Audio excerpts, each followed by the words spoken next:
그 이근원통에 대해서 더 많이 듣고 싶대요.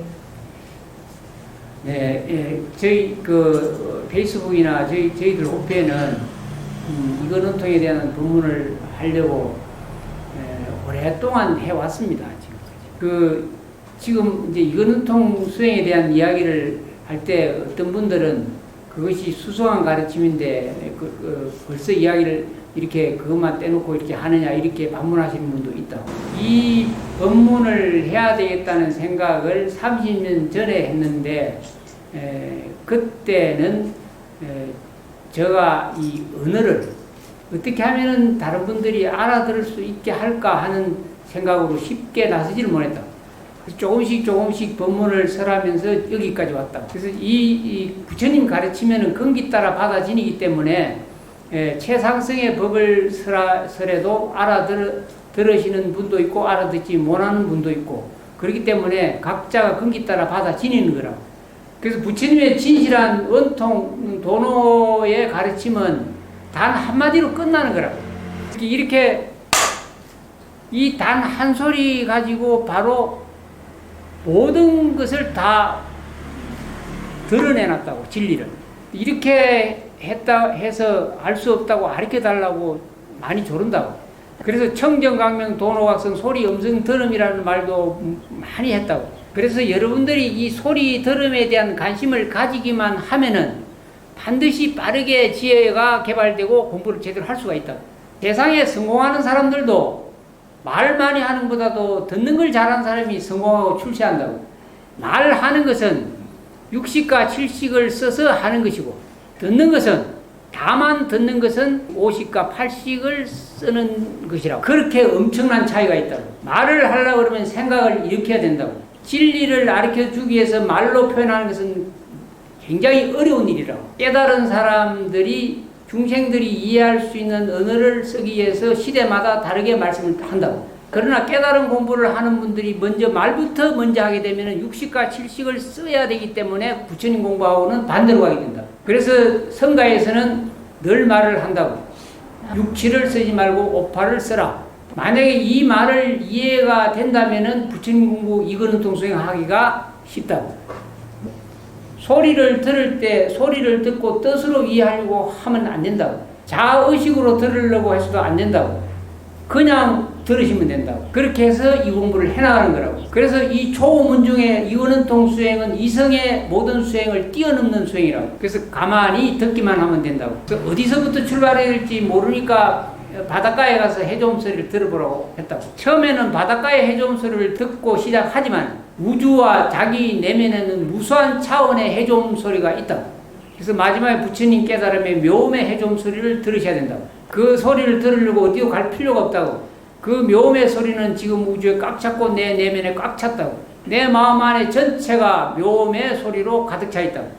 부득이 내 마음과 바깥의 경계를 지어서 말씀드리는데 안과 바깥이 완전히 경계가 사라지는 전체 통짜의 불의의 소리가 묘음의 소리라고. 그래서 소리 들으면 60과 70을 사용하지 않고 하기 때문에 반드시 불의의 깨달음을 얻을 수가 있다고. 이제 동영상 본문을 계속 올리고 저희들이 계속 이근원통 수행에 대해서 여러분들이 알아듣기 쉽도록 끊임없이 장음을 해놓고 앞으로도 장음을 할 것이니까 계속 봐주시면 고맙겠다. 네, 또. 依法不依人，这是佛陀所说的吗？若是佛法，想请师父开示其意。 질문 누가 하셨는지? 네, 이 질문 굉장히 중요한 질문입니다. 이 질문은 부처님이 네 가지에 의지하라는 말씀 속에 있는 내용입니다. 질문한 사람한테 한번 물어보겠습니다. 여기 나를 보러 왔는가? 부처님법 듣기 위해서. 그러면 질문할 필요가 없는데? 예, 굉장히 중요한 부분이죠.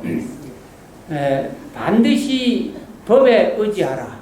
법에 의지하라. 사람에 의지하지 말라고 했습니다. 만약에 우리는 보통 젊은 사람들은 아주 젊은 가수나 스타들 배우를 굉장히 좋아합니다. 그래서 그분들은 광고 모델로 나가서도 많이 돈을 벌입니다. 그래서 그런 배우나 가수가 마약이나 나쁜 짓을 해가지고 구설수에 오를 때가 있습니다. 그때는 그 사람을 다 싫어합니다.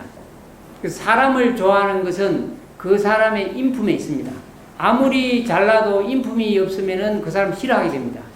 그래서 모양이나 형상에 집착하지 말고, 모양의 형상에 끄달리지 말고 진리의 법을 듣는 것으로 가서 법문을 들으라고 합니다. 그것이 부처님 가르침 첫 번째 의지해야 될 것. 두 번째는 뜻에 의지하지 말에 의지하지 말라고 했습니다.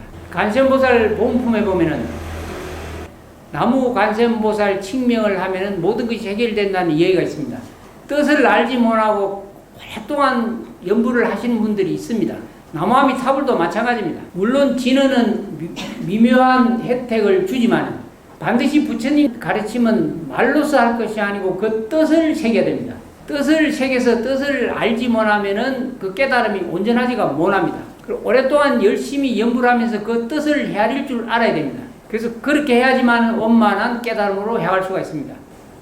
세 번째가 불요의경에 의지하지 말고 요의경에 의지하라고 했습니다. 이건 너무너무 중요한 얘기입니다.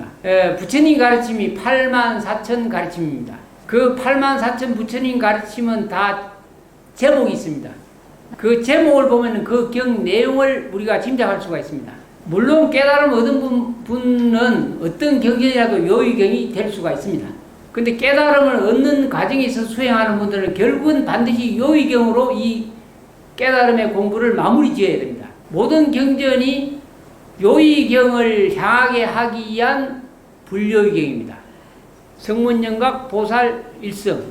일성의 가르침이 법화경입니다. 법화경의 제목이 묘법 연화경입니다. 요의경이라는 말을 직접 쓰지는 않았습니다. 그럼 요의경이라는 말을 쓴 경전이 어떤 것일까요? 나무 대불정 열애 미린 수정 요의 제보살 만행 수능경.